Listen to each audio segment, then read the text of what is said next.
Assalamu alaikum. Today topic is hemorrhage. Hemorrhage is a medical term for bleeding.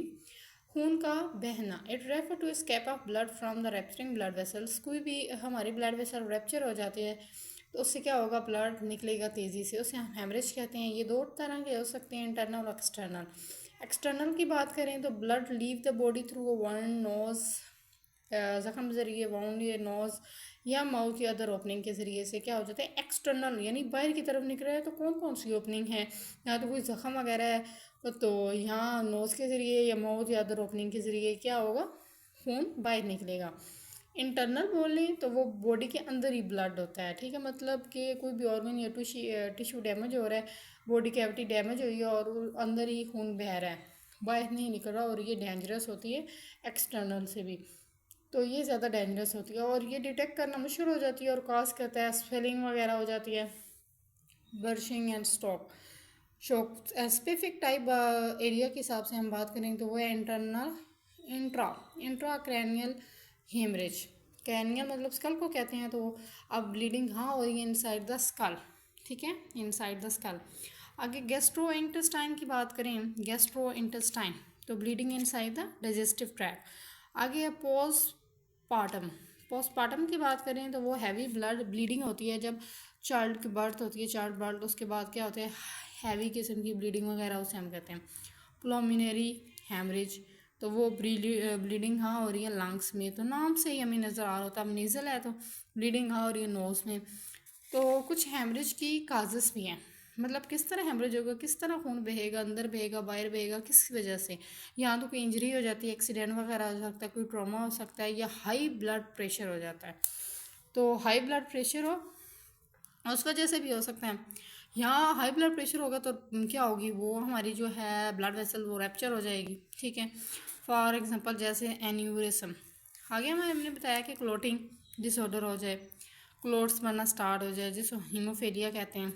आगे sudden कुछ दवाइयाँ हम ऐसे खा लेते हैं जो ब्लड को हमारा बहुत ज़्यादा पतला कर देती है, थिन। और यहाँ तो सर्जरी होती है, सर्जरी के जरिए भी बहुत ज़्यादा खून हो जाता है। या चाइल्ड बर्थ हो जाए जो ऊपर हमने पढ़ा है, तो ये इनके ज़रिए से, या अल्सर वगैरह हो तो जिसकी वजह से हमारा क्या हो सकता है, खून लॉस हो जाता है। अब सिम्टम क्या है, साइन और सिम्टम की बात करते हैं। तो ऑब्वियस ब्लीडिंग क्या होगी, इंटरनल होगी, इंटरनल हो या फिर एक्सटर्नल होगी। तो एक्सटर्नल होगी तो इतना मसला नहीं बता, अगर इंटरनल होगी तो हमें ऊपर स्वेलिंग वगैरह ये इस तरह की ना कलर, मतलब स्वेलिंग होगी तो निशान वगैरह इस तरह बन जाते हैं।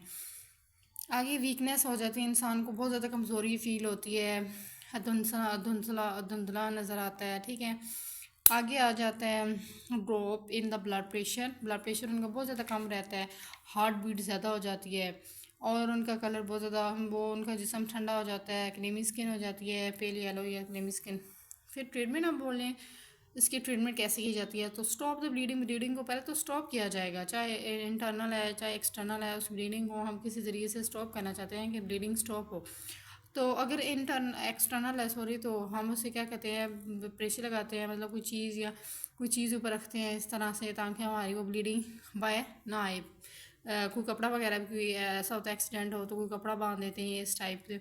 तो सर्जरी वगैरह, ठीक है, उसकी की जाती है। बहुत ज़्यादा वो क्लोटिंग एजेंट हो, रिप्लेस लॉस्ट ब्लड। अगर बहुत ज़्यादा खून बह गया तो आईवी फ्लूइड या ब्लड ट्रांसफ्यूजन की जाएगी, ट्रीट किया जाएगा अंडरलाइन काजेज़ को, मॉनिटर किया जाएगा कि जो ऑर्गन फेल हो जाते हैं, ठीक है, तो उनको ज़्यादा मॉनिटर किया जाता है। इन सेवरल के बहुत से केसेस में क्या हो जाता है, ऑर्गन फेल हो जाते हैं, तो उनको मॉनिटर करना, अंडरलाइन काजेज़ को ट्रीट करना। अगर ब्लड लॉस्ट हो गया ब्लड, तो ब्लड ट्रांसफ्यूजन करना, क्लोटिंग एजेंट और स्टॉप ब्लीडिंग को स्टॉप करना। तो ये सारे इसके क्या हैं, ट्रीटमेंट। आई होप सो आपको ये कुछ ना कुछ समझ आ गया होगा, क्योंकि ये इतना मुश्किल नहीं है।